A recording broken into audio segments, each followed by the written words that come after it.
아멘. 하나님의 말씀 디모데후서 3장 14절에서 17절 말씀입니다.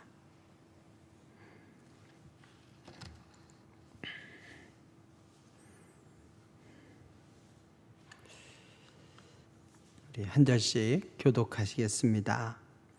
그러나 너는 배우고 확신한 일에 거하라. 너는 내가 누구에게서 배운 것을 알며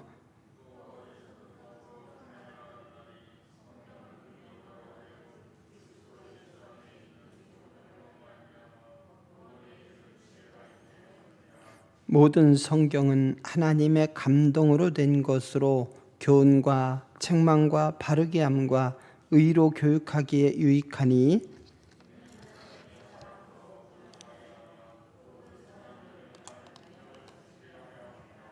아멘. 서로 이렇게 인사하실까요? 할렐루야. 사람답게 삽시다. 조폭마누라 시리즈 영화 있죠. 그 3편을 보면 홍콩에서 조직폭력배끼리 전쟁이 일어나요. 그래서 홍콩의 한 그 조폭 두목이 그 딸을 한국으로 보내서 피신을 시키는 거죠. 그래서 한국 조폭이 그 딸을 보호해주게 되는데 그 3명의 똘마니들이 이제 그 딸을 보호하는 거예요. 근데 말이 통해야 말이죠. 깡패가 국제적으로 활동은 하지만 말이 안 통하는데 그 사이에 통역사가 끼어서 의외의 기상천외한 번역들을 하면서 펼쳐지는 일들이 있는데 그 집에 한 액자가 있는 거죠. 액자에 사람 인자 6개가 쓰여져 있어요. 6개가. 그 홍콩 그 조폭 두목의 딸인 아령이 도대체 저게 뭔 뜻이냐 이렇게 묻습니다. 사람 인자 6개가 쓰여져 있어요. 액자에. 그게 뭔 뜻입니까? 그러니까 똘마니 중에서도 또 대장이 있잖아요. 그런 거죠. 또 중국 사람 맞냐? 한자로 돼 있는데 그 6글자를 못 읽냐? 이러면서 아주 뿌듯하게 야 도마야 네가 설명해봐. 도미야 네가 설명해봐라. 번역해봐라. 이런 거죠.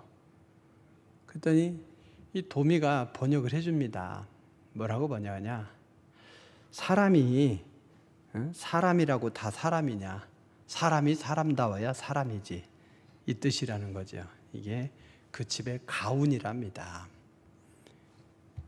사람이 사람이라고 다 사람이냐? 사람이 사람다워야 사람이지. 그렇습니다. 워낙에 짐승 같은 사람, 또 짐승만 또 못한 사람 있죠. 꼭 필요한 사람이 있는가 하면 있으나 마나한 사람도 있고 또 있어서는 안 되는 사람도 있어요.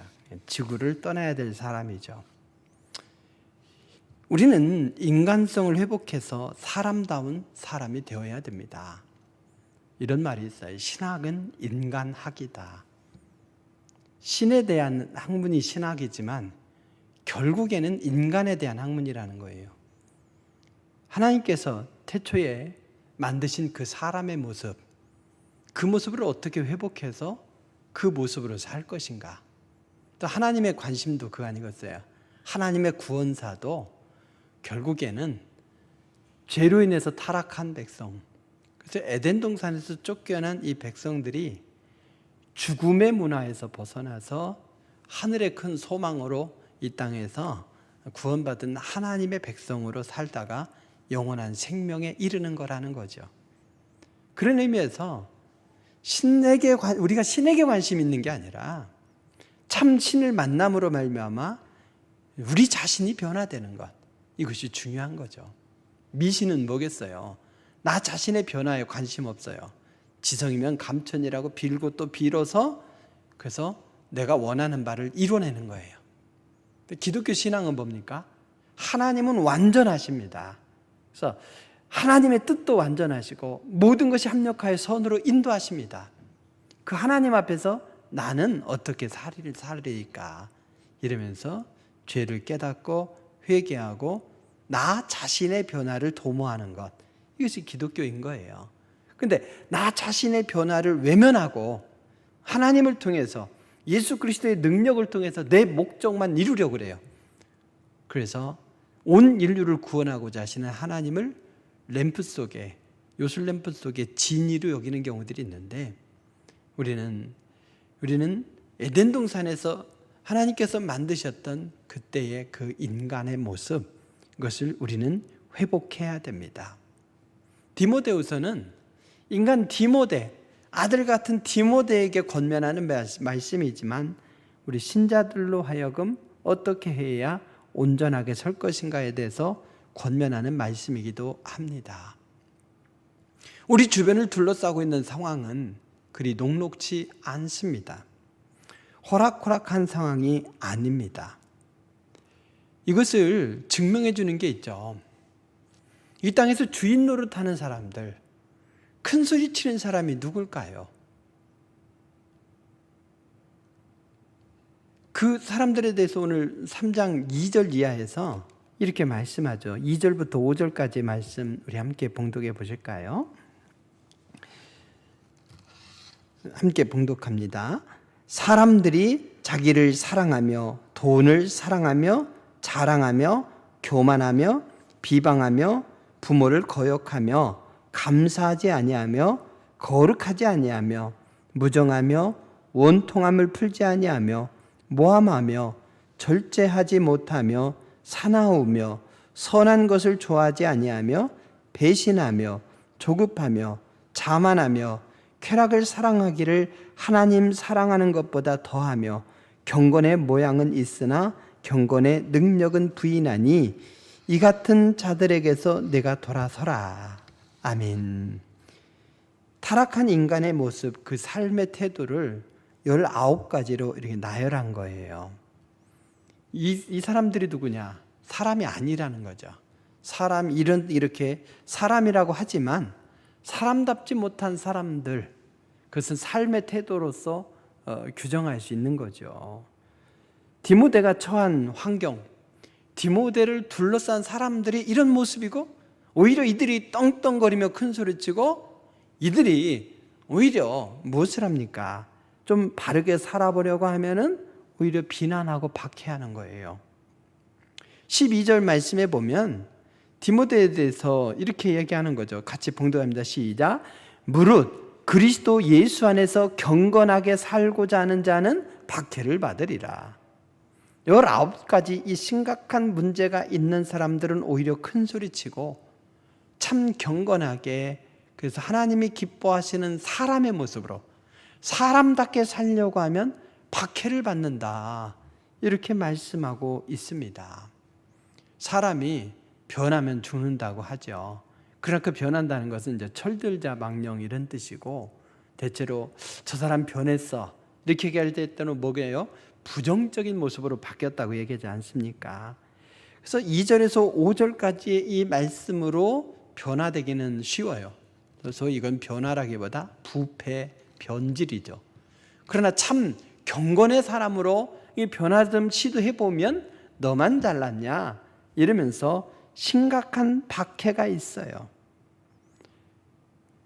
경건하게 사는 것, 하나님의 사람으로서 경건하게 살려고 하는 것은 지극히 당연한 길임에도 불구하고 그 길에 비난이 있고 억울한 일이 있고 박해가 있다는 거예요.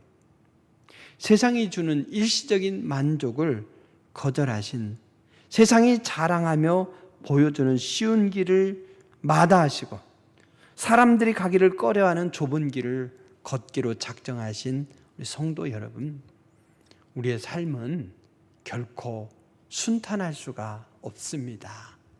그럼에도 불구하고 그 길을 가야 되죠. 세상은 결코 우리에게 호의적이지 않습니다. 우리를 대적하고 우리를 시험하고 우리를 넘어뜨리려고 하죠.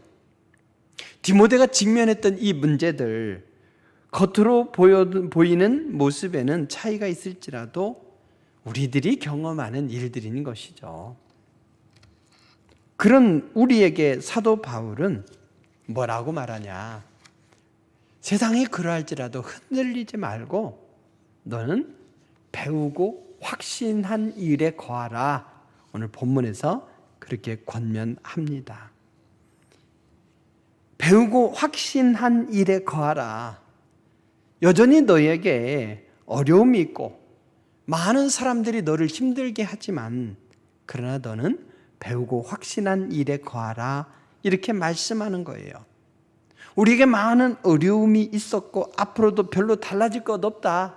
오히려 진리의 길을 걸어가고 참된 경건으로 사람답게 좀 살아보려고 할 때에 더 박해가 임하고 이전보다 안 좋아질 수도 있다.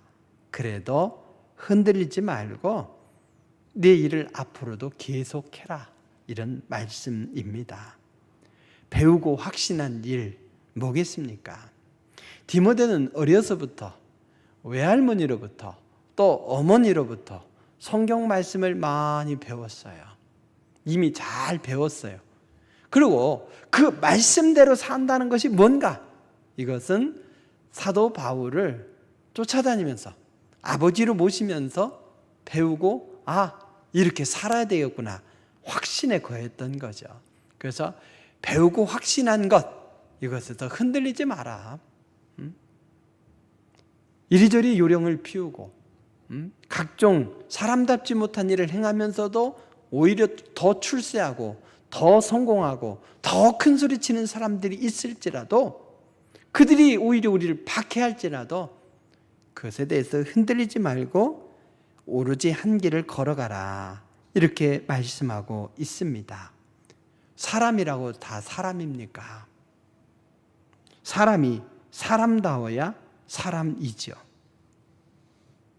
그렇다면 성경 말씀이 무엇이기에 이 말씀을 배우고 확신한 일에 거하면 인간성을 회복하면서 그렇게 사람답게 살아갈 수 있단 말입니까? 오늘 16절 17절에서 그 이유를 한마디로 한 문장으로 말씀하고 있죠. 16절 17절 말씀 같이 봉독합니다. 모든 성경은 하나님의 감동으로 낸 것으로 교훈과 책망과 바르게 함과 의로 교육하기에 유익하니 이는 하나님의 사람으로 온전하게 하며 모든 선한 일을 행할 능력을 갖추게 하려 함이라. 아멘. 이 말씀은 세 가지 차원에서 볼 수 있어요. 하나는 성경이 본질이 뭐냐는 거죠. 또 하나는 성경의 유익이 뭐냐. 그러면서 그 성경이 근본적인 목적이 뭐냐. 이 세 가지를 가르쳐 줍니다. 먼저 성경의 본질이 뭐냐 이거죠. 성경. 그냥 비블로스, 일반적인 책처럼 되어 있지만 우리는 그것을 책 이렇게 얘기하지 않아죠. 비블로스 이 말은 북 이런 말이에요. 그러나 북이라고 안 하고 또 바이블이라고 안 하죠. 여러분 리더십 바이블 이런 책도 있어요. 무슨 바이블 이러면 어떤 정통적인 책 이렇게 얘기하지 않습니까? 바이블이라는 말은 성경에다만 쓰는 말은 아니란 말이에요. 근데 성경을 가리켜서 뭐라고 말합니까? 홀리 바이블, 우리는 성경 이렇게 붙이지 않습니까? 성경, 일반적인 책과 다르다 이 뜻이죠. 성경이라고 붙임으로써 왜 그렇습니까? 모든 성경은 뭐다? 하나님의 감동으로 된 것이다. 여기서 성경은 다른 책과 다르다는 거죠. 하나님의 감동으로 되었다 이 말은 뭐겠습니까? 하나님의 감동으로 되었다. 이 말은 어느 날 하나님이 감동을 받아서 그 결과로 성경이 만들어졌다는 의미가 아니죠. 이렇게 보시면 돼요. 하나님께서 인간을 만드셨어요. 만드시고 그 코에 생기를 불어넣으셨다. 즉 하나님께서 숨을 내셨다 이 말이죠. 그랬을 때 뭐가 됐습니까? 생명이 되었다 이거죠. 사람은 똑같이 흙으로 만들어졌어요. 짐승과 똑같이 다 흙으로 만들어졌어요. 사람만 흙으로 만들어진 게 아니란 말이죠. 똑같아. 근데 하나님께서 그 코에 생기를 불어넣어준 순간 사람이 생명이 된 것처럼 성경도 그 출처가 하나님, 성경의 기원이 하나님이시라는 뜻이에요. 하나님의 감동으로 되었다는 것은 하나님이 시작하신 말씀이에요. 하나님께서 당신의 뜻과 생각을 사람에게 알려줌으로 기록된 거예요. 그렇다고 해서 축자 영감서려해서 사람은 가만히 있고 그냥 3층천에 올라간 상태로 탁 있어요. 그러면 하나님이 손끝을 조정하셔가지고 아니면 내 팔을 조정하셔서 뚜두두뚜뚜뚜 이러면서 기록되는 거, 그런 거 있잖아요. 뭐 그 전보가 들어오면은 따다다닥 새겨지는 것처럼 그렇게 새겨진 게 아니라는 거죠. 하나님께서 그 성경 저자들의 마음의 감동을 일으키셔서 그 뜻을 알려주심으로써 인간의 교육, 환경, 배경, 개성, 문체 등을 활용하셔서 그 사람의 속에서부터 나오게 하신 거예요. 겉모양으로는 사람이 쓴 거죠. 그렇지만 실제로 하나님이 출처가 되셔서 하나님이 감동을 주셔서 하나님께서 우리에게 주신 하나님의 위대한 계시, 뜻을 알려주신 말씀이에요. 그래서 성경의 기원이 하나님께 있다 이거죠. 그런 의미에서 우리는 이 말씀을 중요하게 여겨야 돼요. 성경은 하나님의 권위를 가지고 있는 말씀인 거죠. 디모데가 자신이 처한 이 만만치 않은 이 상황, 사람답지 못한 사람들로 둘러싸여 있는 그 상황에서 삶의 기준이 흔들리지 않아야 돼요. 막 뭔가 주입을 받으면, 잘못된 것도 주입을 받으면 실제 그런 것 같다고 하잖아요. 그런 것 같다. 내가 진짜 그랬나? 기억이 내가 잘못됐었나? 뭐 이러죠. 부부싸움 하다가도 당신이 정말 그랬잖아 이러면 생각이 잘 안 나거든요. 나중에는 그게 맞는가 봐. 그냥 그럴 수밖에 없어요. 그래서 우리의 기준이 흔들려요. 그때그때 흔들려. 그래서 흔들리지 않는 표준 자가 있어야 돼요. 그래서 성경을 가리켜서 다른 말로 캐논이라고 해요. 캐논. 캐논이 뭡니까? 이 그 갈대 자예요. 자. 그래서 날씨에 따라서 늘어졌다 줄어들었다 하는 게 아니라 말이죠. 또 고무줄은 어떻습니까? 사람이 더 늘리면 늘어지고 그냥 놔두면 줄어드는데 그런 것이 아니라 변화가 없다. 크기의 변화가 없다. 기준의 변화가 없다. 이런 말이에요. 그래서 성경은 모든 사람에게 적용되는 말씀인데 이 사람에게는 이렇게 저 사람에게는 저렇게 이랬다 저랬다 하는 말씀이 아니라 모든 사람에게 생명과 구원을 가져다 주는 하나님의 말씀이에요. 그래서 아무리 주변 환경이 우리를 위협한다 할지라도 우리 말씀을 표준으로 삼으면 하나님이 주신 말씀이 우리를 분명하게 붙들어 줍니다. 그래서 하나님께서 주신 성령으로 감동된 하나님의 말씀이 하나님의 감동, 성령으로 감동된 말씀이기 때문에 성경의 말씀을 내 삶의 표준으로 삼아야 되겠습니다. 그렇게 하나님의 표준, 하나님께서 주신 이 말씀을 삶의 표준으로 삼으면 성경 말씀은 우리에게 유익이 된다는 거예요. 때로 성경 말씀이 지루해요. 또 길어요. 옛날 같았으면 대하 소설 혹은 대하 드라마 뭐 이러지 않습니까? 그래서 뭐 20권, 30권으로 된 책이 있고 그리고 대하 드라마 이러면 한 2년 동안 역사 드라마가 진행이 되는데 그러면 요즘은 사람들 못 봐요. 다 뭐예요? 16부작 뭐 이래요. 때로는 30분에 1부작씩 해가지고 하루에 2부작씩 하기도 하더라고요. 사람의 이 호흡이 짧아졌어. 그래서 성경 말씀도 다 못 읽겠는 거예요. 성경은 언제 읽어야 돼요? 잠 안 올 때 잠 오라고 읽고 뭐 이러는데 그게 아니라 우리에게 유익이 되기 때문에 읽으라는 거예요. 성도들을 막 힘들게 하기 위해서 고문하기 위해서 읽으라는 것이 아니라 유익이 되기 때문에 읽으라 이거죠. 어떻게 유익합니까? 교훈과 책망과 바르게 함과 의로 교육하기에 유익하다 이렇게 말씀하고 있습니다. 그렇습니다.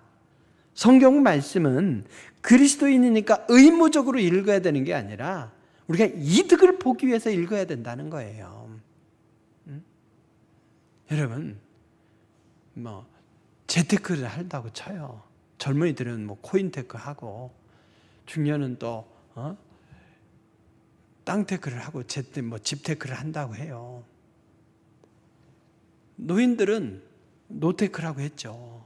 65세부터 혜택 보게 되는 것들을 하나하나 챙겨서 누려야 된다. 그러면 그 유익이 되는 것들을 알아야 된다니까요. 모르면 다 놓치는 거예요. 알아서 다 챙겨주면 좋겠지만 그렇지 않아요. 챙겨서 누려야 되는 거예요. 그럼 그거 공부해야 되지 않겠습니까? 성경을 알면 알수록 유익이다 이거예요. 우리에게 유익이다. 캐면 캘수록 유익이에요. 그래서 우리는 성경 말씀을 많이 읽어야 됩니다. 특별히 오늘 4가지 차원의 유익을 얘기하죠.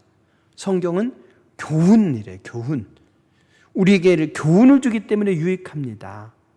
교회에 대해서, 사람에 대해서, 이 세상에 대해서 어떻게 살 것인지를 우리에게 가르쳐 주는 거죠. 이것을 알지 못하면 우리는 건강한 신앙생활을 할 수가 없습니다. 내 마음대로 살아가면서 성경을 내 필요에 따라서 인용해 오는 게 아니죠. 내 가치관을 내려놓고 성경이 내게 무엇을 교훈하는가, 그것을 배워서 그대로 우리는 순종하며 살게 되면 참된 교훈으로서 우리에게 유익이 돼요. 그래서 성경으로 돌아가서 성경이 가르치는 바를 확신하면서 그것을 우리의 삶의 교훈으로 삼을 수 있기를 바랍니다. 교훈은 자이기 때문에 그 교훈으로부터 벗어나기 쉬워요. 벗어났다는 걸 또 알게 돼요. 여러분, 그 바닥에다가 금을 한 10cm짜리 이렇게 폭 10cm짜리 그어놔요. 그 위를 걸어갈 수 있겠습니까? 걸어갈 수 있어요. 그 위를 걸어갈 수 있어요. 근데 똑같은 크기의 평균대가 있다 칩시다. 한 1m만 30cm만 올라가 있어도요, 높이가. 거기에 똑같은 크기의 강목을 해놓고 그 위를 걸어봐. 그럼 거기서부터 흔들리기 시작해요. 1m 높이요, 다리 부러질까 봐 못 걷습니다. 못 걸어요. 똑같은 폭의 크기이지만 어디 있느냐에 따라 달라지는 거죠. 그래서 안 벗어나려고 하면은 더 흔들려. 그래서 떨어지게 돼 있어요. 그때 어떻게 하는 거예요? 우리가 삶의 기준이 있는데 그 기준으로부터 벗어나면 안 된다. 교훈으로 살아라. 이렇게 얘기하는데 마음은 어디로데 육신이 약해서 그게 안 되거든요. 그때 어떻게 해야 됩니까? 책망하는 거예요. 책망. 그렇게 살면 안 된다. 우리의 죄된 모습, 어리석은 모습을 꾸짖어 주는 거예요. 말씀이 바로 그겁니다. 꾸짖어 주는 것. 스데반도 유대인들을 향해서 설교하면서 지적해 줬을 때 그들의 마음에 찔림을 받았어요. 찔림을 받는 것이 일단 시작점이죠. 그러나 아쉬운 건 뭡니까? 찔림을 받고는 그 찔림을 무마하기 위해서 스데반을 죽여버렸어. 거기서 잘못된 거죠. 회개의 기회를 놓친 거죠. 책망을 들어야 돼요. 성경은 우리에게 위로만 주는 것이 아니라 성경은 우리에게 책망도 주시는 거예요. 귀를 막고 그것을 안 들으면 안 됩니다.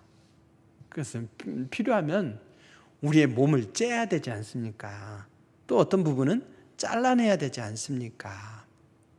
그것이 고통스러울지라도 내가 살기 위해서 그래야 되는 것처럼 말씀이 우리가 곁으로 벗어날 때 우리를 책망하면 그걸 아멘으로 수용하고 우리가 어찌할꼬 하면서 회개에 이를 수 있기를 바랍니다.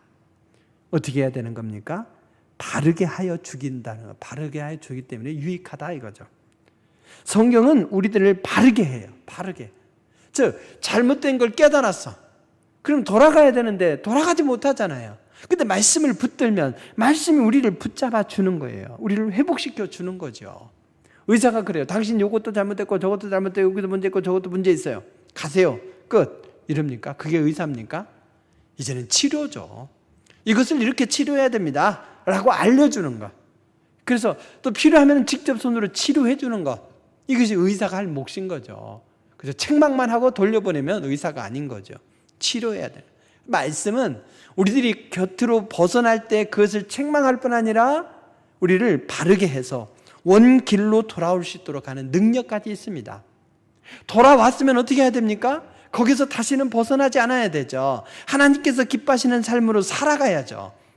그러면서 나뿐 아니라 자녀들에게도 그 바른 길을 가르쳐야죠. 의로 교육하기에 유익한 말씀이라는 거예요.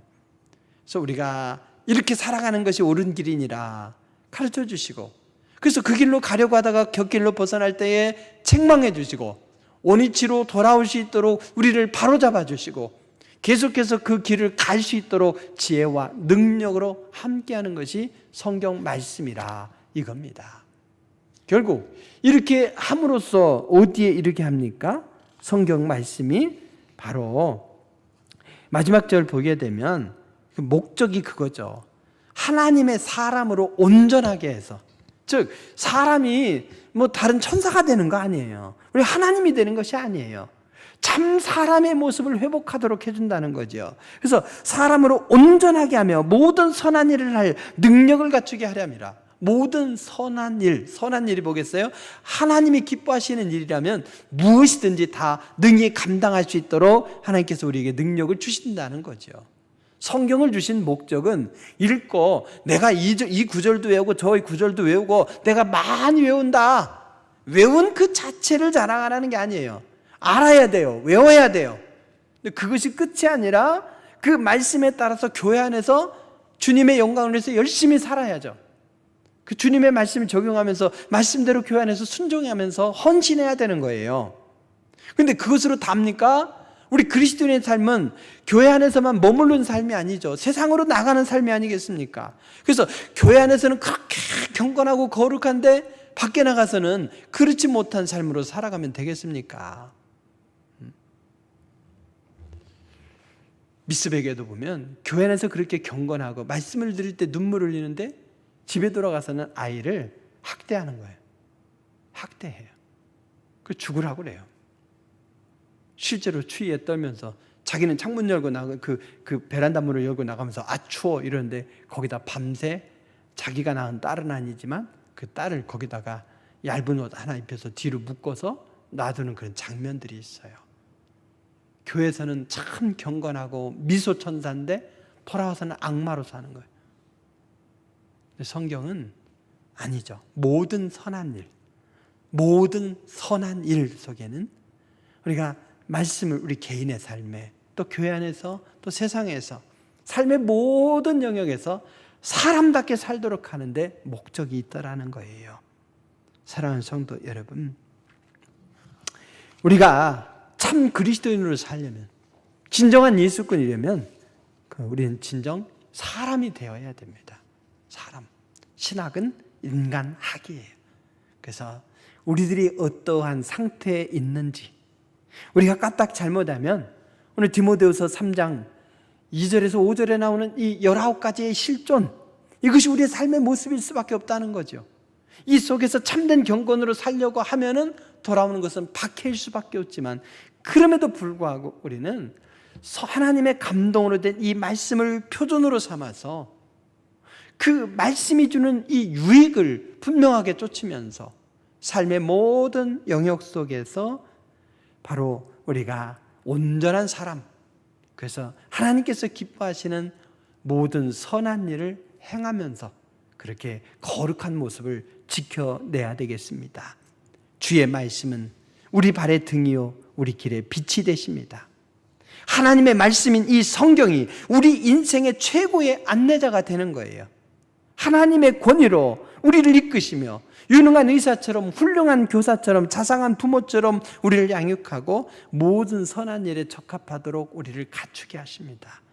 그러므로 성경을 귀히 여기면서 성경이 주는 이 유익에 따라 유익을 기대하면서 우리들이 그 말씀에 순종하면 그 말씀대로 살아가고, 때로는 온전히 순종하지 못할 때 말씀이 바로잡아주고 또 그리 돌아갈 수 있는 능력도 주고, 그래서 성령 안에서 살아갈 수 있도록 우리에게 힘도 부여해 줍니다.